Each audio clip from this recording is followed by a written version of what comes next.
Hey guys, I'm Ferry Corsten and I would like to introduce you to a very cool DJ tool that's out on the market right now, QPlay DJ.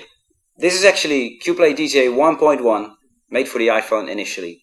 A new update will soon be available, and to show you that, it's actually a lot easier on this one. Introducing QPlay DJ version 1.5 for the iPhone, iPod and iPad. The new features include beat grids, phase meter and auto sync, quantized loops, hot cues and many more.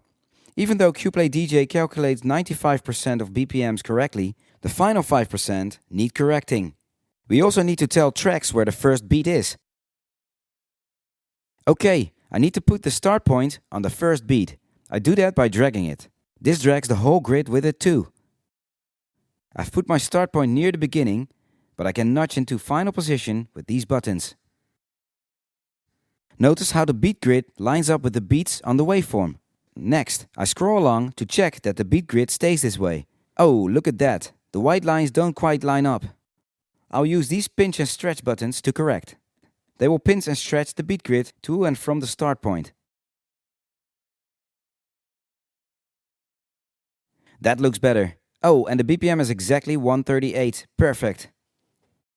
Next, the phase meter. The phase meter is up here. It shows how well your beats are matched. To show this, I've put the same track into A and B. I'll start A and then start B a little too late. Oh, that sounds terrible. The phase meter is telling me that track A is too far ahead by just over half a beat.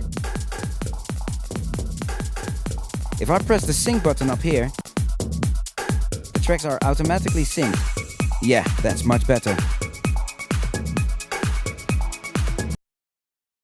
It's not just the phase that's synced, but the BPM too. Let's move the pitch so it's way off. Start the tracks playing. The phase meter is completely wrong. For a moment it's correct. So I press the sync button again, and as you can see, the pitch sliders get corrected too. Now Max from Capsulated Software will explain the looping features. Thanks, Ferry. First, I'll explain quantized loops. In the center of the screen are some loop buttons. This is loop panel A, this is loop panel B. Back to loop A. Let's start looping. I've got the number 2 pushed in, meaning it's looping for 2 beats. If I push 1, it changes to 1 beat. And now half.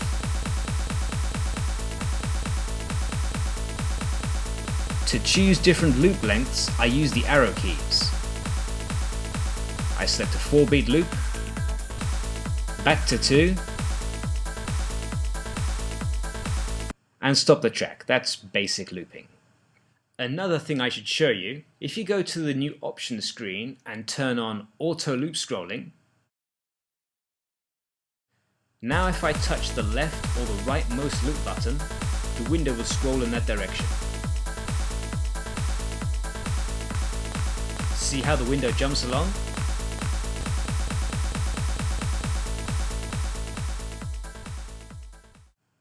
Hot looping is a little difficult to describe.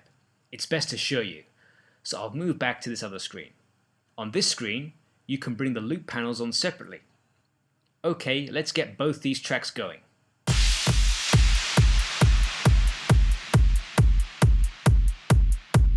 I'll switch on a 4-beat loop, loop once, twice, and switch off. Now this track is 8 beats behind the other track. You can see how the waveforms no longer line up. And that's fine for a long loop like 4 beats, the tracks will always stay beat matched. Just to show you again, look how these waveforms no longer line up. As I said, that's fine, it's only 4 beats. But what happens if I use a really short loop, like an 1/8? What I've done is insert 3/8 of a beat into the track, so the beats no longer match perfectly.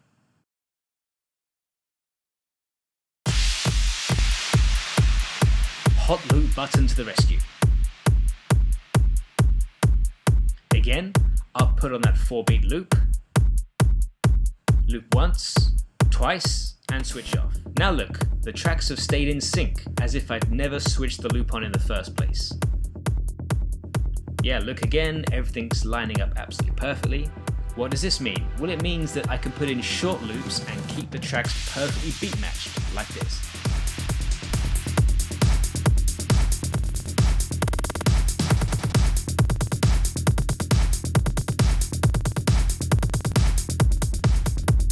And now back to Ferry, who's going to talk to you about hot cues.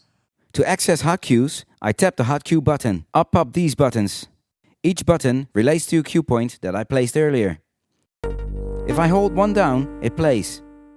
Let go, it stops. Now 2. If I start playing the track will continue to play when I let go. Now I don't need to hold the buttons and can skip around.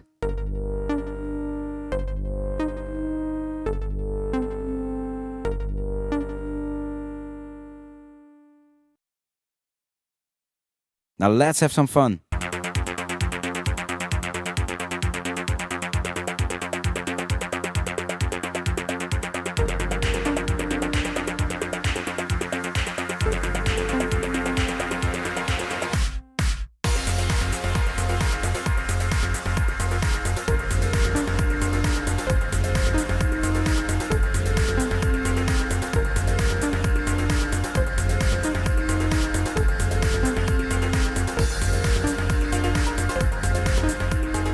I can even make this track sound like chip tunes.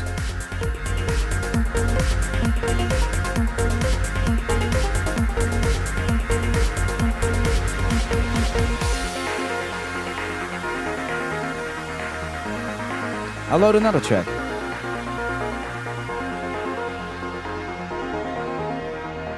Now I will show you looping mixed with hot cueing.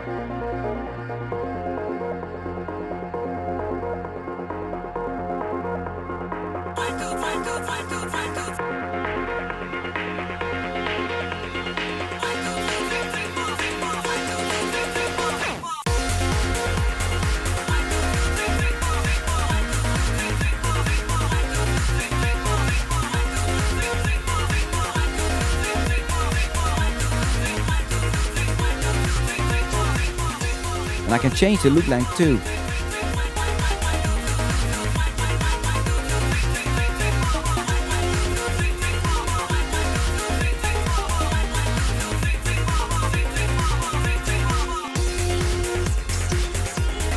Finally, the other features.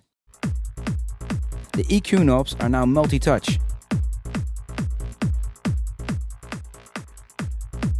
Also, in the effects area, there's a new button down here called Low EQ Link.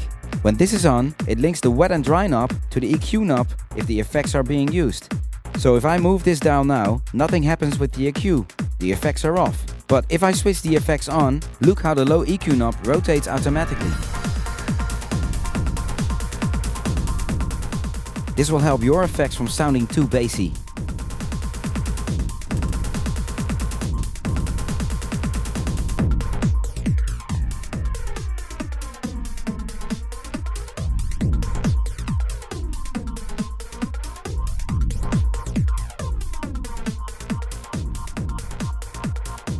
Before I go, let me show you the options screen. There's now a huge range of options for you to customize QPlay DJ to your personal playing style. So this is actually the updated version 1.5 of QPlay DJ. Available in July.